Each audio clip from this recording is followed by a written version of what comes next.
Et bonjour à tous, c'est Kog. Il y a un petit peu la tête dans le cul parce que je suis au Canada et que du coup les matchs de play-in ça s'est joué à 1 heure du match qu'à 8 heures du mat pour moi. Donc je suis un petit peu éclaté, là j'ai dormi quelques heures et je vous fais ça à chaud, un petit débrief de ce que j'ai pensé de cette première journée de World, ce qu'on a vu, ce que je pense des équipes et surtout ce qu'on peut attendre pour la suite. Donc premier match, on avait la team chinoise World Elite contre Lyon Gaming. Lyon Gaming qui l'a presque fait. Ils ont écrasé leur ligne, notamment White Lotus et Seiya qui étaient complètement fade. Audi dans la jungle qui a pas tant servi, mais il y avait des bons teamfights, ils gagnaient teamfight sur teamfight. Il y a eu des bonnes phases de Nashor. Malheureusement, enfin bonne phase de Nashor. Il y a eu un Nashor qui était complètement fail où ils ont failli tous mourir, mais globalement, il y avait des très bons fights en early, ils l'ont quasiment fait, et malheureusement, on a vu les limites des team wildcard. Enfin, les limites.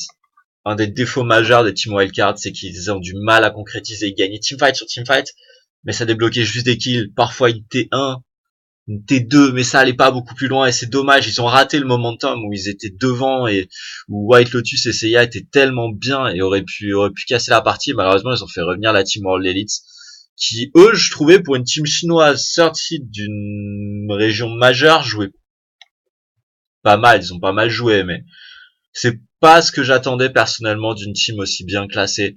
Il y a eu pas des erreurs, parce que globalement, les rotations étaient très bonnes, eux, ils savaient capitaliser sur les objectifs, mais ça manquait énormément d'agression, et c'est très dommage. Ils ont perdu le pied dans les fights, ils prennent des fights un peu trop hasardeux. C'est dommage pour une équipe de ce standing, mais ils ont quand même les qualités d'équipe de standing, c'est-à-dire qu'ils ont joué une bonne serrure, ils ont réussi à bloquer, laisser passer le temps fort des Young Gaming, les empêcher de snowball, et ils ont gagné la game avec une team double AD carry, double tank et un Ardent Sancer. Donc voilà, dommage pour Lyon Gaming, ils étaient en passe de le faire, mais il leur a manqué cette petite concrétisation que j'aimerais bien voir, mais ils ont très bien joué. Deuxième match, Cloud9 contre Team One.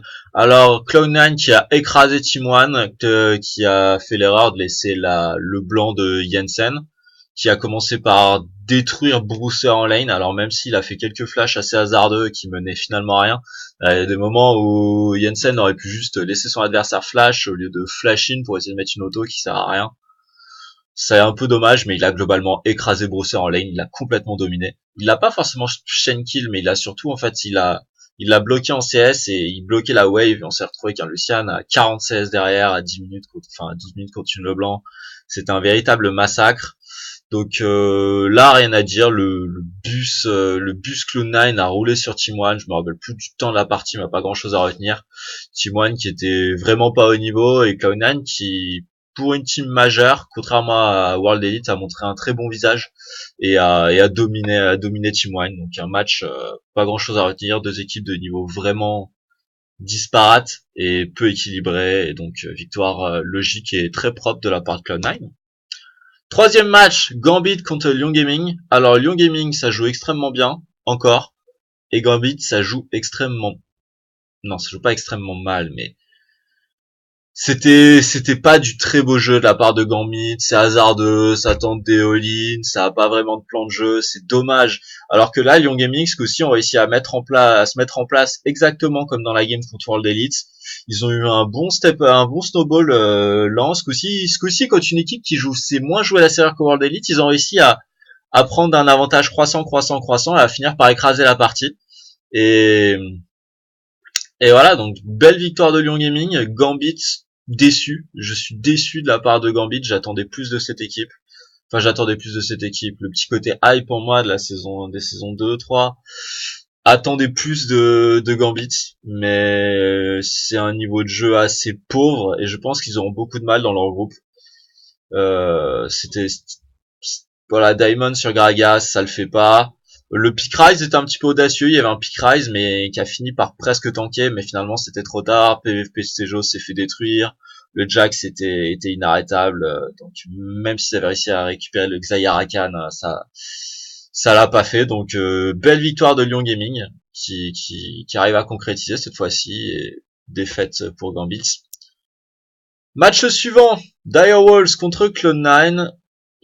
Alors, j'ai pas eu le temps de vraiment juger ce que valait Direwolf parce qu'ils se sont fait éclater par Cloud9. Contrax, ça a bien snowball l'early, et après on a vu le même scénario que la première game, c'est-à-dire qu'ils prennent un avantage, ils le lâchent pas, ils savent le snowball, ils savent faire des belles rotations. Et Et voilà, et c'était extrêmement propre, et, et, et voilà, victoire de Cloud9, y a pas grand chose à dire. Impact a dominé son match-up au top, Jensen a plus que tenu son match-up au mid, Sneaky et Smoothie qui s'est fait un petit peu surprendre par les dégâts de la karma de Destiny, mais globalement Cloud9 a dominé le match de la tête et des épaules face à une équipe d'Irewolves qui était derrière en tenue de lane, en rotation, en objectif, et qui s'est logiquement incliné. Même suivant, Gambit contre World Elite, c'est Gambit qui sort une draft champagne. Honnêtement, quand j'ai vu la draft, le Kane que j'attendais peut-être, mais pas là. La Anivia qui était là, Blasting qui était là, Edward qui était là, et là dans les premières minutes, c'était mais ça concrétise. Il y avait des kills, il y avait de l'agression, ça passait. Je me dis, est-ce que Gambit finalement peut, s'il lâche totalement le pseudo-méta, elle arrête de prendre des gragas et il joue n'importe quoi, est-ce que ça peut suffisamment surprendre World Elite pour le faire? Et au bout de 7 minutes, le soufflet qui redescend, Gambit qui se fait écraser par World Elite, qui reprennent, qui écrase la bot lane World Elite, le mid qui se fait dive, les Gambit qui courent comme des poulets sans tête, et World Elite qui encore une fois joue pas si bien que ça. Je suis peut-être dur avec World Elite, mais c'est le 3e seed de la Chine, c'est censé être une équipe majeure, ils jouent à domicile, et je trouve pas qu'ils montrent un si haut niveau de jeu. Alors quand je compare Cloud9 qui est censé être 3e seed NA, qui a beaucoup moins d'attentes et qui moi m'a beaucoup plus convaincu dans sa manière de gérer les parties et d'écraser les games. Mais bon, World Elite jouait contre des Gambits qui, malgré un sorte de folie de début de partie, ont vraiment du mal avec les rotations et les phases de jeu, et qui se sont encore une fois fait écraser par World Elite. Donc voilà, victoire de World Elite qui se place en tête de ce groupe. Et on passe au dernier match de la journée qui était Direwolves contre Team One. Et c'est alors draft de Team One très late game. Alors Fiora, Jax, Orianna, Xayah, Braum, le game il tabasse. De l'autre côté, on avait certes un double AT carry, mais avec une Ashe, donc qui est pas un hyper carry, plus un utilitaire, un Rumble qui est très early, un Jarvan aussi. Et on a eu une belle démonstration d'early. Les premières 15 minutes étaient relativement plates, et à 20 minutes, les Direwolves sont montés en flèche. Les flèches de King sur sa hache ont vraiment détruit Team One. Elle réussissait toutes les engages. Le problème, c'est quand elle touche une flèche, c'est follow par une cage de Morgana, et inversement. Et du coup, ça retrouve avec des chaînes CC qui ont littéralement éclaté Team One, qui a pas eu le temps de se mettre en place. Toutes les lanes se sont fait détruire, sauf peut-être la top lane qui tenu un peu plus longtemps que les autres, mais la jungle était derrière, mid derrière, bot derrière. Et malheureusement, Direwolves a fait une game relativement propre. C'était propre. Ils ont pris leur avantage, ils l'ont bien snowball, ils ont fait des bonnes phases de jeu sur les arrows de H, et ils ont ramené la team One dans sa tour, ils l'ont crasé. C'était une belle game de la part de Direwolves. Alors je pense pas que ça suffise contre Cloud9, bon on l'a vu, voilà, mais c'était une belle game.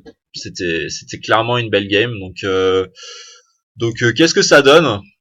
Voilà, donc World Elite et Cloud9 qui dominent respectivement leurs deux groupes à 2-0. C'était les first seeds des grosses régions, on pouvait s'y attendre. Lyon Gaming et Direwolves qui arrivent deuxième, et auquel j'attends beaucoup des deux, qui ont montré beaucoup des bonnes choses, surtout Lyon Gaming. Lyon Gaming a montré des très bonnes choses. World Elite, pour moi, elle arrive à 2-0, mais c'est qu'ils jouent contre des grosses wildcards, et surtout Gambit qui a un niveau de jeu lamentable, très bas, un mauvais niveau de jeu. C'est censé être le tournoi wildcard, mais quand je vois Lyon Gaming et Direwolves, ils ont montré beaucoup plus. Team One, j'ai pas eu le temps de voir grand chose, ils se sont fait éclater par Cloud9, et derrière ils se sont fait éclater par Direwolves. Contre Cloud9, il y avait beaucoup trop de niveaux. Contre Direwolves, peut-être que la compo n'était pas appropriée, ça peut peut-être revenir en deuxième journée, donc qui va jouer ce soir. Ce soir, on aura le dénouement de ces groupes, savoir qui passe pour les BO5. Donc voilà, je pense que le classement restera le même, et j'attends plus de World Elite, j'attends qu'ils montrent vraiment plus d'agressivité. Pour finir cette vidéo, si elle vous a plu, n'hésitez pas à vous abonner, ça fait super plaisir et ça me motive énormément à faire ces formats, à rester éveillé, à faire tout ça. J'adore l'e-sport et j'adore encore plus le partager. C'est vraiment un grand plaisir de faire ces vidéos pour moi. J'espère en tout cas qu'elles vous plaisent. Si vous avez la moindre idée d'amélioration ou de critique à faire, n'hésitez pas à les faire. C'est vraiment les critiques constructives et les commentaires positifs me boostent énormément. Donc voilà, je vous retrouve demain pour la deuxième journée de World. Bisous.